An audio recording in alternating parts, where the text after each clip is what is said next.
So it finally happened. I injured myself enough that I finally need surgery. And this is just one of the many injuries that I've had throughout my life. But at 26 years old, I finally needed to have my first surgery. So today I'll be telling you about it, why it happened, how I feel, and any tips and tricks that might save you if you also have had an Achilles tendon rupture, which is way more common than I thought when I learned more about it. So basically, how it happened is that a few months ago, actually just 1 month ago in May, I decided that I'm gonna stop going to the gym as much, or actually just end my gym membership because I wanted to do more at home workouts. And I feel like I've lost a little bit of, you know, my fundamentals when it comes to weightlifting because I've been doing it for more than 10 years. And going back to the fundamentals where you just do body weight exercises with just like ab workouts, sit ups, push ups, I wanted to get back into that because I feel that helps me, get more out of my gym sessions because right now I I was just going through the motions. To be honest, I've hit like a plateau, and I wanted to change something up. So when I stopped that gym membership, literally next week after that, I was like, you know what? I still need to increase my cardio. So let me get back into soccer. And so that's what I did. I got back into indoor soccer and I was playing with guys way older than me, like in their 40s and 50s. And I was thinking maybe this is going to be way easier, because they're not going to play at that intense level that I usually play at. And I also wanted to be careful and also ease my way back into it. So one of those days, which is actually just the third day that I was going back into it, I was in the defensive position and I stick my left leg out behind me because the ball was going behind me and I couldn't reach it without having to turn my whole body around. And it was going at a speed that I needed to stick out my leg that it would be able to capture the ball, and go the opposite. But when I stuck my leg out, I don't know if someone ran into me, but all I heard or I felt like three people jumped on my leg and did some jumping jacks on it. Like that's exactly how I felt. But then I turned around and I heard a pop, oh, and I turned around, but I could not see anything or like there was nobody behind me. So then I tried to move because the funny thing is this thing, what I realized after what happened to me was I ruptured my Achilles tendon. But when that happens to you lose also your nerve, one of those nerves that connects all the way down your Achilles. It also gets cut or there's not a lot of blood supply down there. So when that happens, you don't feel that much pain. But when I try to take a step, something fell off. I was like, mm, it felt like I couldn't really walk. Like it was like basically like walking without shoes. You could tell, your feet, like your ankle and your heel is not touching the ground properly. And I didn't really know what happened back then, but it was very painful. Or like I could walk on it, like, just like hobble around. I think Kobe did that as well when he, tore both of his Achilles tendon. Maybe both or one of them, and then he was able to still take those two shots. But yeah, it's very painful to walk on it, and I was just trying to brave it out, especially in front of all the guys. Of course, there's that ego thing. I was like, oh no, no, I'm not injured. They're like, are you okay? Are you okay? And I'm like, no, it's not really that bad. But then I realized, you know what, I could not play anymore. So I sat down, and then basically that was it for me the rest of the day. And then the next following day, I was thinking it's just one of those, injuries that you pick up when you're doing scrimmages, like pickup soccer scrimmages. And I would get better within a day or so. And I tried to walk it around, especially my family. They know I have a history of getting injured whenever I play soccer. So they're not very happy with me playing soccer as much. And they're like, just go run. Well, I'm like, you can even get injured from running. So, oops. Yeah, basically you can get injured from any sport. And I used to do track and field and I know people that get injured from that as well. But they don't. That's why one of the reasons also why I wanted to stop the gym as much because they're like stop going to the gym or stop lifting so much heavy weight, because I'd show them like one of my PR videos, and they're like, my mom or my dad would be like, please, like that's too much. You're gonna injure yourself, or alas. But basically, I thought I could just get better because it was like one of those many injuries.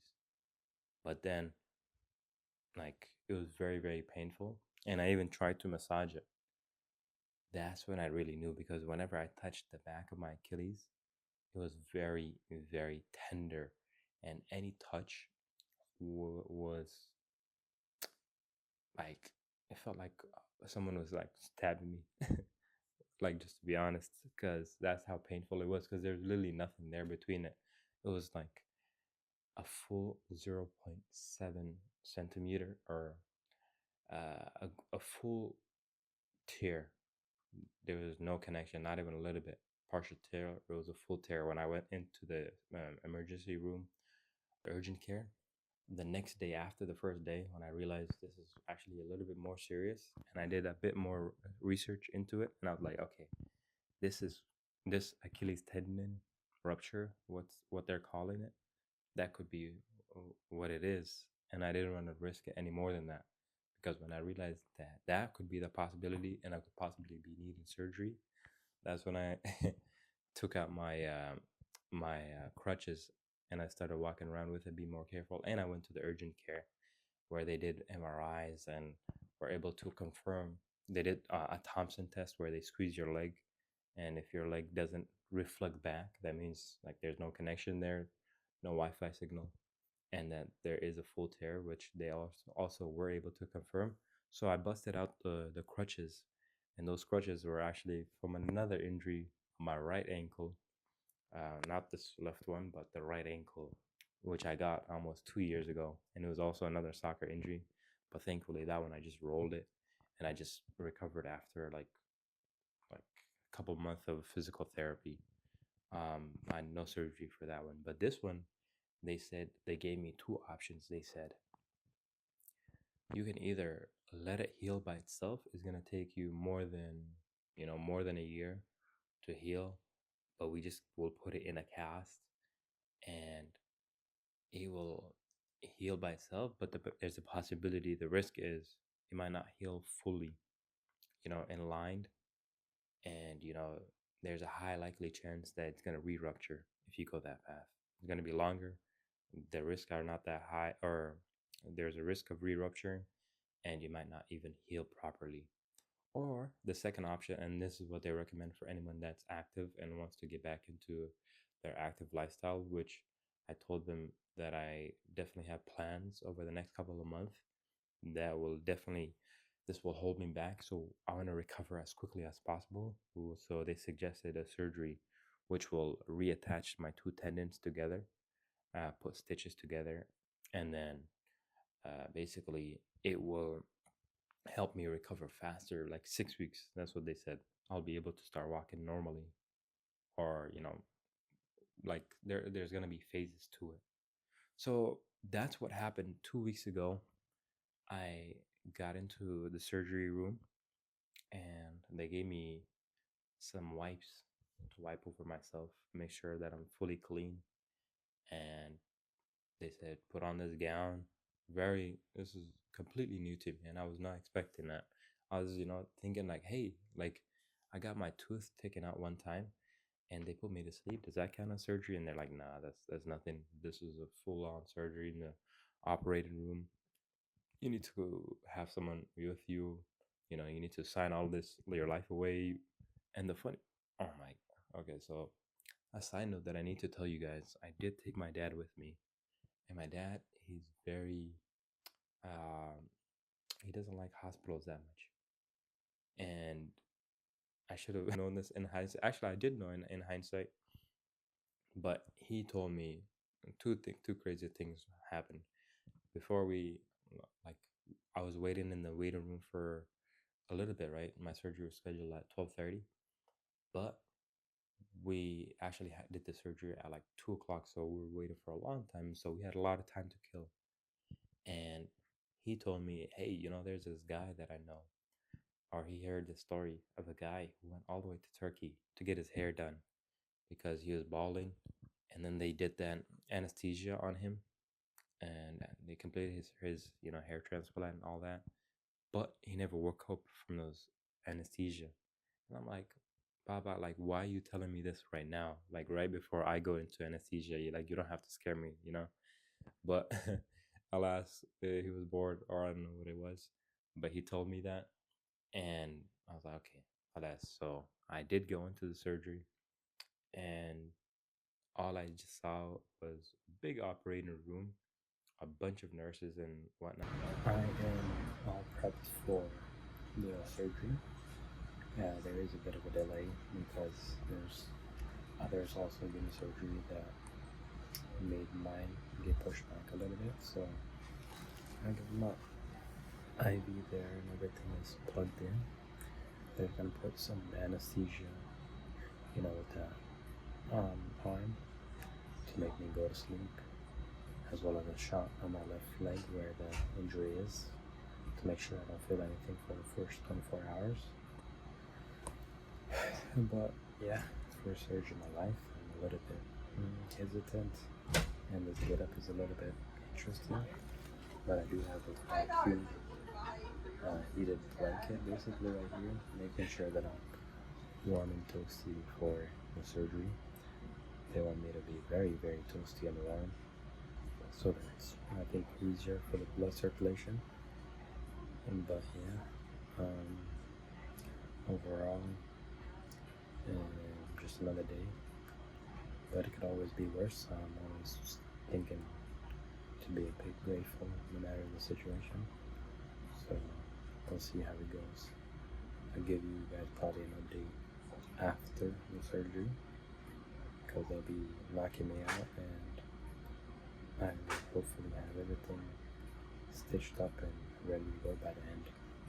So I'll see you then. So I have my full gown and everything, and they made me use the restroom right before. I couldn't eat like more than 8 hours before the surgery, the whole night, since the previous night. And now I'm in the operating room, and all I could just see is a bunch of nurses and doctors around the anesthesia person. They also put like a big needle like this size into my knee, on the left side of my knee, and that basically cut off all circulation, or all blood, from getting out in the surgery area. I don't know what the tourniquet, I think that's the name of it.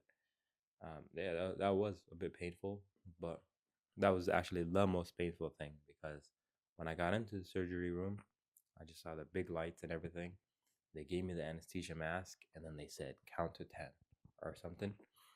And then I counted 10, 9, 8, 6, 7, right? Closed my eyes, and then I just woke up, opened my eyes, and then I'm already in the basically back into my room. And then I looked down, and my leg did not have this pink one. I actually had a splint, and that splint was very big and very ugly. But I was able to use it, and I was like full of that tourniquet. Also, it was like a pain medicine for like that was gonna last for 24 hours, so I couldn't feel much after I woke up. And yeah, basically when I woke up, I was just feeling groggy, and I was like, I couldn't realize where I was, or I didn't realize where I was. And my dad actually he himself was concerned, because I spent like they finished the surgery like within 30-45 minutes, but then for me to regain my consciousness, it was like at least another hour or an hour and a half, and that worried him, based off of the story that he told me himself. But when I finally got back into it, I was able to put on my clothes myself, and then we headed back home. Okay, we are finally back at the house after getting that surgery done. To be honest, you went by, much quicker than I expected, because I was literally sleeping. Alhamdulillah, I was able to wake up, and yeah, now I'm back. They were able to give me all of these medications, like almost 4 or 5. So for everything, blood thinners, one for something else. And now if you're just seeing it, I'm just relaxing. because that's what they said, in elevating the leg as much as possible, as well as just watching World Cup. I mean, not the World Cup. It's the last game for um, Ronaldo and his team. So yeah, the leg is right there. This is gonna be my spot for the rest of the next 2 weeks, at least, until this cast is on me. I can't even take it off, and I have to use a bag if I want to take a shower with it. Um, and then hopefully after those 2 weeks, I can get a boot for another 6 weeks, and then I'll be able to start walking again. So it's day one of the road to recovery. So I'm very happy. At least we got through this part, and then everything else after this is just going to be positive from now on. They said to keep that leg elevated as much as possible because it will help with the swelling. They gave me some ice pack to put under my my knee as well, which will help with the swelling. And they gave me a lot of medications, one for blood thinners, one for constipation, one for um, painkillers as well. So I used all of them because they were helping me with the pain management, especially after the first 2 days. And that the one that they gave me, the painkiller medicine from the surgery, which is very powerful. When that one finished, then all of the pain from the surgery site, that's when I could actually feel my pain. So my medication definitely came in handy. One important thing, especially if you also had the surgery, and I'll give you these tips more at the end, but if you also had this exact same surgery and they give you a splint, make sure that, especially a day or so after, that you feel comfortable. Maybe they might give you a splint, or most likely, because that's what they did initially. But the splint that they gave me, it was very, very uncomfortable. That it was hugging my entire leg, and it was very, very hard for like literally the first entire week for me, or at least the first 5 days, to go to sleep. Like it was to the point that when I was really, really tired, that's the only my tiredness was higher than my pain for my leg. That's the only time I could go to sleep. But then I realized, like, maybe this is not as normal because uh I was excusing it as just like you had surgery, of course you're gonna be in pain. But the thing is, the splint that they put in me, it was very, very tight, and my leg was tingling. And I met with an online doctor, and he was able to confirm my suspicion. And then also with the release notes that they gave me when I was actually exiting the hospital after the surgery, that's one of the things that I forgot to overlook, or I did overlook, was that if your leg is tingling, that means that it's too tight and you need circulation in your leg. And so you need to go back in, and they need to either redo the splint or give you something else. And so that's why I got upgraded to a cast instead of a splint, because that splint, it was like very, very uncomfortable, and I couldn't really I couldn't sustain the pain that I was in. But this cast that they gave me, it was way, way more comfortable, and now I could finally sleep. And they said that 2 weeks after the surgery, I could not put any weight bearings on this. And basically, that has been my life for the past 2 weeks. This morning, actually, right after making this video, we're actually going to get rid of this cast because even this cast is becoming uncomfortable, and I really want to, you know, wiggle my toes a little bit more, and, you know, get rid of this block on my feet that's, making my life a little bit more painful, or a little bit more annoying than it is. So all of this to say is Alhamdulillah. Like, this is actually what I feel is grateful, to be honest, because first thing is, this could have been way worse. You know, my whole leg could have been cut off. You know, I could have lost mobility for the rest of my life. And actually, one of the doctors did mention that. They said, like, if you don't take this seriously with the recovery, and the physical therapy that's upcoming after they take off this, then it's gonna be it might ruin my chances of walking normally for the rest of my life. So this is the schedule, by the way. After the surgery, 2 weeks. Now I'm weight bearing with this, and then they take off the cast or the splint, and then they put you back in a boot, which I do have, um, for 6 weeks. And then after that, they take off that boot as well, and then you can start going into physical therapy and start learning to walk normally with that. So that's the plan. Um, but I'm Alhamdulillah, I'm really grateful because this definitely could have been worse, and I'm in an environment where you're able to get top class surgeries. Actually, my doctor. One other fun fact is when I was getting the surgery, my doctor gave me two suggestions. He said there's a minimally invasive surgery that you can do where you just cut up a piece of the skin and then like you go into it inside the skin from two angles without seeing the whole uh, point of tear, and then put it in together like that.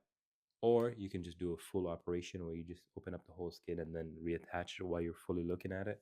And then he did give me the risk with the minimally invasive that there's a chance they might not be able to connect it correctly because they're not seeing it fully.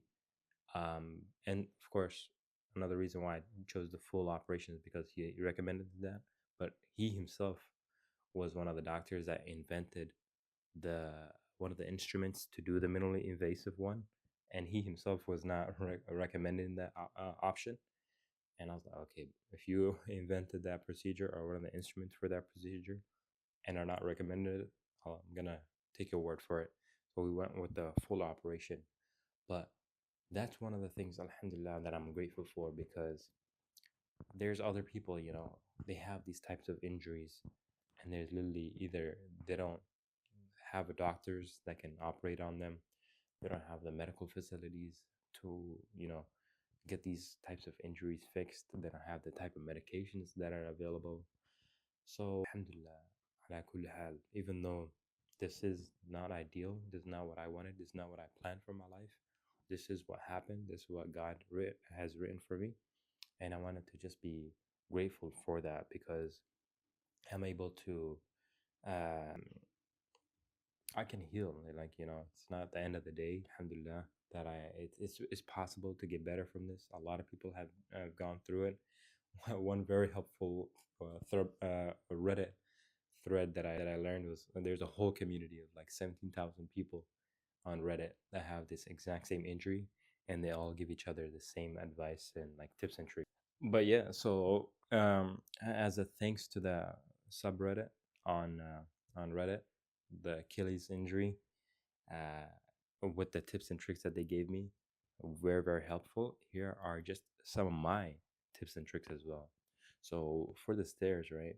This is how you go down the stairs, and I'm showing you here as well with this overlay. You have to cling on to the sides, right? And then just get into, hopefully, I don't know how many of you guys can do like a single leg squat, but or like a pistol squat. That's what it's called. If you have handrails on either side, way more helpful.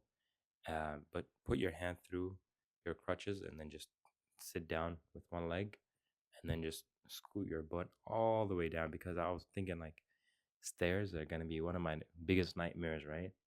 And especially for the first couple week and a half, or actually the first full week when I was more injured, this is my preferred mode of going up and down the stairs because it allowed me to not put too much movement within the leg that I was injured in, and made my life a little bit more easier.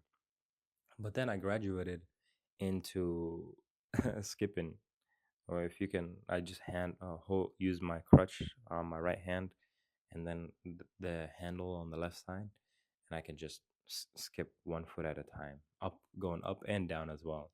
So, but that's like a week and a half. I've only started doing that the past couple of days because it requires more movement within your ankle, and if it's not fully healed yet, any motion is gonna irritate it as well. Uh, Elevate, of course, that elevation. Very, very important, especially the first couple of weeks at least. Um, and that was my life. Like lay down as flat as possible. I had like sometimes even five pillows, especially when I was using the splint, just to be more comfortable. I had five pillows stacked up. My leg was like all the way, way above my head. A bit exaggerated, but no, no, no. Actually, it was the motion was exaggerated with the amount of pillows that I put in, but that sometimes it was required for me because it was very painful, and that kind of helped me as well. And then my third tip is shower cover. There is this shower cover that you can put over your feet, which does help you take showers. And then as well, I used a chair within my shower, which helped you stay clean because if you're just sitting down all day for 2 straight weeks, no shower, uh, trust me, like you're not gonna be smelling the best. So hygiene is very, very important.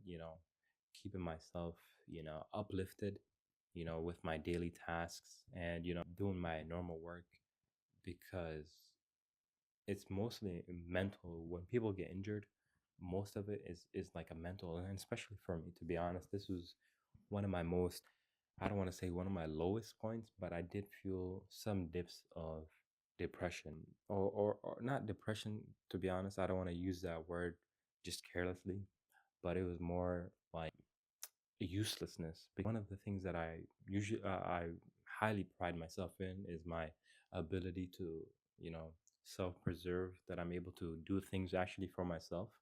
And then this injury has made me be more dependent on people, my family, and like literally even for small things like literally taking out cleaning up after myself when I eat, you know, like I want to do that. And one of the times actually I tried to wash all of the dishes, and then I couldn't do it. I did like one or two plates, and then my legs started hurting a lot, and then I had to sit down, and it was very, very frustrating for me because I wanted to help around the house as much as I could, or I normally used to, and these things I couldn't do anymore.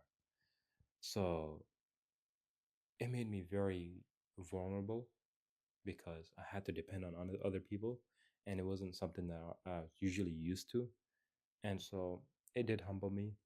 It did show me that we're actually human beings are really weak, and that we're easily, or we can easily become incapacitated or useless, and that is not a bad thing. Sometimes we all need someone else to rely on.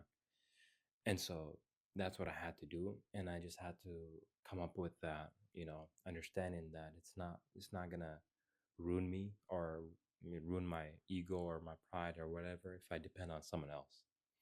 And so I'm very, very grateful for my family, for the doctors that I have available, and for anyone that made dua for me, like my teammates and everybody that's seen this video. So to heal everyone that has gone through injury or is going through injury, and I wish you guys all, if you're also injured with the same one or another one, I wish you guys all speedy recovery, and I hope that you guys are able to get back on your feet literally as quickly as possible. If you want to see this as a series as I make my recovery, um, make sure to drop a comment and let me know. And if you have any questions about this injury, how I felt, or anything else related to it, feel free to let me know in the comments as well. And with that, I'll see you in the next one. Take care.